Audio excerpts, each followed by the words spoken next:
Welcome to my channel.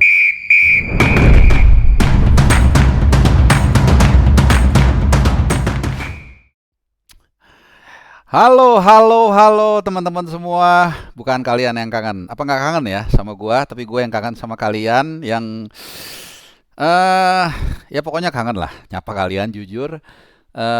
Mungkin seminggu lebih ya, gua rasa seminggu lebih tidak upload video. Ya, mungkin kalian juga bisa lihat ada beberapa aktivitas yang harus gua lakukan, terutama siaran Piala Dunia dan juga bahkan tadi pagi pun gue harus menghadiri sebuah aktivitas lah. Ya bukan sok sibuk tapi memang ada beberapa aktivitas di luar sepak bola juga yang harus gue lakukan, termasuk juga urusan personal ya. Tapi kembali lagi gue mau mengatakan senang bisa kembali berinteraksi. Mudah-mudahan video gue kali ini agak lebih lama sedikit ya supaya kita tetap terjalin lah silaturahminya, bondingnya juga, komunikasinya baik yang apa ya, yang rutin yang ngikutin channel gua baik yang maupun haters juga nggak apa-apa, it's a part of the life ya teman-teman semua. Mudah-mudahan kalian semua dalam keadaan sehat, dalam keadaan bahagia juga, dan bisa menjadi inspirasi buat orang-orang di sekitar, berbuat yang kecil yang bagus yang baik ya, mungkin it means a lot buat orang lain ya, misalnya membukakan pintu, menolong orang yang lagi kesusahan dan lain-lain gitu ya.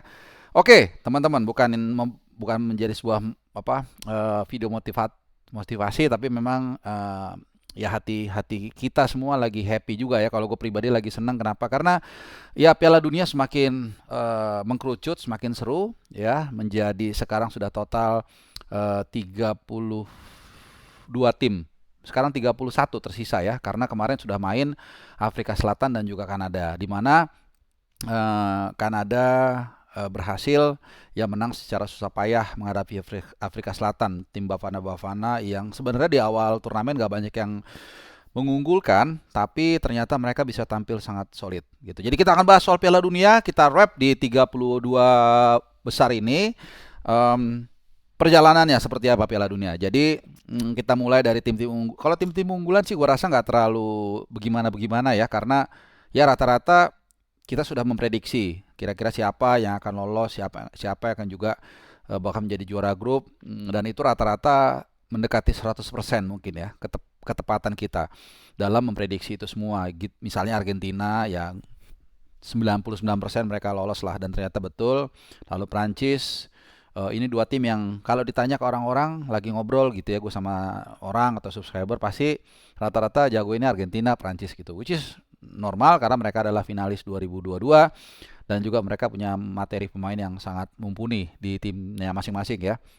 Gak usah gue bahas detail lah, kalian pasti tahu semua lah. Ada Messi lah, ada Enzo Fernandez, ada Dibu Martinez, ada di Prancis ada Mbappe, Dembele juga yang kemarin hat-trick di pertandingan terakhir menghadapi Norway dan lain-lain ya. Nah, kemudian ada Spanyol juga, salah satu kandidat juara juga yang melenggang kangkung juga. Lalu ada Inggris, lalu ada tim kesayangan gue Jerman. Belanda juga yang menurut gue displaynya salah satu yang paling impresif, menarik untuk ditonton, juga akan bertemu dengan Maroko. Bertemu dengan Maroko ini nggak gampang, karena Maroko adalah statusnya juara di atas kertas ya, karena di atas lapangan waktu itu juaranya Senegal kan, tapi kemudian karena ada regulasi atau apalah ya, kemudian Maroko yang ditunjuk menjadi juara Afrika dan akan menghadapi Belanda. Menarik, kenapa? Karena selain juara Piala Afrika, mereka juga semifinalis Piala Dunia di edisi sebelumnya. Dan nah ini secara sosial kultural, banyak imigran Maroko yang tinggal atau hidup di Belanda gitu. Walaupun yang terbanyak itu di Prancis konon, tapi di Belanda cukup banyak. Dan ini mengingatkan gue dengan pertemuan Turki dan Jerman di 2008 kalau gue nggak salah. Jadi komunitas Turki di luar Turki paling besar itu di Jerman. Ketika mereka bertemu, ya warga apa ya, orang-orang Jerman berketurunan atau berdarah Turki ini banyak yang agak bimbang juga. Ada yang dukung Turki, ada yang dukung Jerman, ada yang dukung dua-duanya gitu ya. Tapi tentunya ini akan menjadi pembuktian antara landlord dalam tanda kutip ya, Belanda dan Maroko, yang tentunya juga ingin dipandang apa ya, dianggap lah, karena Maroko ya prestasi terjauhnya adalah semifinal. Ini sekaligus juga menjadi tim Afrika pertama yang lolos ke semifinal ya 2022 kemarin di Piala Dunia terakhir. Dan apakah sekarang mereka bisa memperbaikinya sampai final? Ini yang kita tunggu. Pertandingan yang sangat seru. Maroko juga kita tahu punya pemain-pemain bagus. Salah satunya tentunya yang kita sering sebut yaitu Achraf Hakimi, Ibrahim Diaz ya, dua pemain yang sangat apa ya, sangat menjadi tumpuan di sisi kanan, dan di dua pertandingan awal pun dua pemain ini sangat berkontribusi dalam gol-gol dan juga assist. Kemudian tim unggulan lainnya yang Brazil. Brazil kurang impresif memang. Ya, tapi Brazil is still Brazil. Dalam beberapa kesempatan gue selalu mengatakan ketika berhadapan dengan tim yang warna jersey-nya kuning dan corak biru, itu ada something yang nggak bisa dijelaskan. Ada tangible value, ada kekuatan yang tidak terlihat ketika menghadapi tim Brazil ya. Walaupun memang harus bersusah payah mengalahkan bermain imbang dari pertandingan pertama siapa ya dia? Sampai lupa ya. Maroko ya, bermain imbang dengan Maroko 1-1, lalu menang 3-0 dari Haiti, tapi di sini penampilannya hanya bagus di babak yang pertama.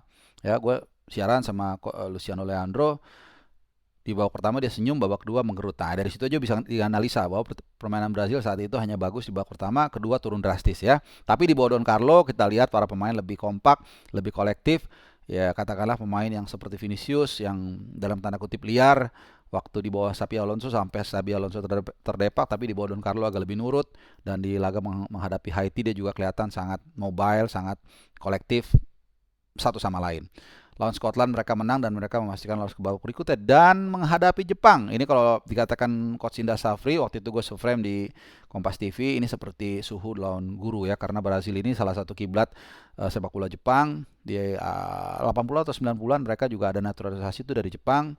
Walaupun mereka juga katanya belajar mengelola sepak bola itu liga dari Indonesia, dari Galatama saat itu. Tapi anyway, ini akan menghadapi New Kids on the Block, Jepang yang baru 80-an muncul ke Piala Dunia. Sementara Brazil sekarang sudah juara 5 kali. Kita akan lihat ya siapa yang akan menjadi yang terbaik. Apakah guru ataukah muridnya. Berikutnya lagi, itu dari Amerika Latin, dua kandidat yang cukup kuat ya.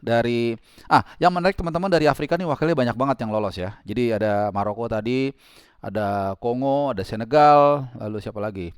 Afrika Selatan juga lolos walaupun kalah akhirnya di babak 32 besar. Cape de Verde, banyak yang ketuker ya. Cape de Verde ini Afrika gitu ya. Ini negara koloni Portugal, sebuah pulau di sebelah kiri benua Afrika. Jadi kalau kalian lihat peta Amerika tuh, peta Afrika, dia ada sebelah kiri di Laut Atlantik gitu ya. Mereka menjadi mengukir cerita Cinderella yang for the next 5, 10, 20 years, 30 years, mudah-mudahan kita masih hidup semua dan sehat, itu kita akan selalu membicarakan itu. Jadi pikirkan, enjoy the moment ya. Kita punya cerita yang banyak yang nanti akan kita kenang lagi, kita ceritakan ulang berkali-kali itu sambil kita ngopi di mana-mana, itu akan menyenangkan sekali. Seperti kita juga sering menceritakan, gila ya dulu ada Ochoa dulu segala macam, lalu ada Zidane, lalu ada mungkin dulu lagi Jorge Campos, kiper Meksiko yang sangat eksentrik dengan bajunya warna-warni tahun 94 yang juga bisa bermain sebagai striker. Jadi ini banyak ya cerita-cerita yang kita nikmati sekarang, nanti kita akan sambil tersenyum menceritakannya. Salah satunya tentunya Vozinha, ini idola gue sekarang nih. Jadi dua idola gue yang depannya V, yaitu Vozinha dan Vitinha. Nah, bicara Portugal juga mereka berhasil lolos, tapi tidak impresif memang, dan Bang Dodo pun tidak bisa mencetak gol di laga terakhir. But that's fine. Mereka punya pemain dengan kualitas yang luar biasa ya. Lalu siapa lagi? Jerman nanti juga akan bertemu Paraguay. Gue sebagai fans Jerman ya tentu berharap Jerman bisa lolos ke babak berikutnya, walaupun memang secara materi jujur Jerman kali ini biasa-biasa aja menurut gue. Bahkan ada satu loophole yang selalu gue ceritakan di sisi kanan. Dari dulu nih masalah nih, di sisi kanan pertahanan Jerman. Kalau kita lihat di laga lawan yang lawan Pantai Gading itu kan, di sisi kanannya kan ada satu kali dilewatin karena Kimmich ini memang nggak terlalu cepet ya gitu ya nih. Tapi serba salah, kalau Kimmich ditaruh di DM juga kanannya nggak ada yang bagus gitu. Jadi ya udahlah ya, mudah-mudahan, kalau gue berharap Jerman sejauh mungkin. Tapi kalau kata senior gue Bung Ropan, wah kalau Jerman udah masuk perempat final, semifinal, unstoppable ya. Mudah-mudahan Bung Ropan ya, kita sesama tim Jerman bisa melihat Panzer Jerman, mesin diesel ini semakin panas di babak berikutnya. Nah, Prancis tadi ya, kalau Prancis ya udahlah ya, Prancis kita udah tahu seperti apa kualitasnya. Gue rasa mereka kalau kompak ya, kalau kayak Dembele sama Mbappe tetap bisa di-maintain persaingannya secara sehat oleh Deschamps, which is Deschamps adalah dua orang yang paling didengar di sepak bola di Prancis setelah Zidane. Ya harusnya kalau Deschamps bisa memimpin ruang ganti, bisa menghandle ruang ganti, gue rasa peluang mereka untuk melaju jauh dan juara itu juga cukup besar. Jerman, Spanyol udah, kemudian Inggris ya what if ya. Jadi kalau Dulu kalau baca koran di Inggris itu selalu mereka setiap Piala Dunia pasti judulnya what if gitu. Jadi mereka selalu gimana ya kalau kita sama kayak kita Indonesia. Wah, kalau Indonesia sampai lolos Piala Dunia, wah bakal begini, wah bakal begini-begini. Mereka selalu seperti itu. Walaupun mereka pernah juara tahun 66, tapi itu sudah lama sekali dan banyak kontroversi juga terjadi ya. Itu lawan Jerman Barat saat itu. Jadi mereka masih menunggu juara di new era, di era yang baru. Nah, Portugal udah siapa lagi yang terlewat ya? Perancis, Spanyol, yang ya rata-rata sih kalau kita lihat 70 tahun terakhir ya dari tahun 50-an lah. Itu yang juara cuma 7 tim ya. Di luar Italia yang nggak lolos tuh ya Brazil, Argentina, lalu Inggris, Prancis, Jerman sama Spanyol. Jadi itu aja gitu ya. Walaupun tidak tertutup kemungkinan tim-tim kejutan lainnya juga yang baru pertama kali debut di Piala Dunia itu bisa bisa melaju jauh. Ada Bosnia Herzegovina luar biasa ya. Habis mengalahkan Italia, kemudian di playoff, kemudian mereka sekarang bisa lolos ke babak berikutnya akan menghadapi tuan rumah Amerika Serikat yang juga displaynya juga sangat menarik. Jadi ada Belanda dan Amerika Serikat yang penampilannya sangat menghibur kalau menurut gua. Dan tentunya juga Argentina dipastikan akan bertemu Tanjung Verde atau Cape Verde. Ya gua sih berharap mereka, kalau gua mungkin kalian nggak setuju, bisa membuat kejutan lagi. Tapi I think enough is enough. Mereka sudah sangat jauh melangkah. Mereka lolos ke Piala Dunia. Sebenarnya mereka bagus di kualifikasi zona Afrika ya di Piala Dunia, di kualifikasi Piala Dunia. Tapi memang nggak ada yang ngeh. Mereka tuh menyingkirkan Kamerun juara grup, dan itu nggak heran mereka sebenarnya bisa meraih poin seri 3 kali ya menghadapi Spanyol, lalu Uruguay 2-2 dan hampir mengalahkan Saudi sebenarnya. Tapi mereka gagal mengkonversi sejumlah peluang banyak banget. 0-0, but it's enough buat mereka untuk lolos ke fase berikutnya dan bertemu raksasa Argentina luar biasa.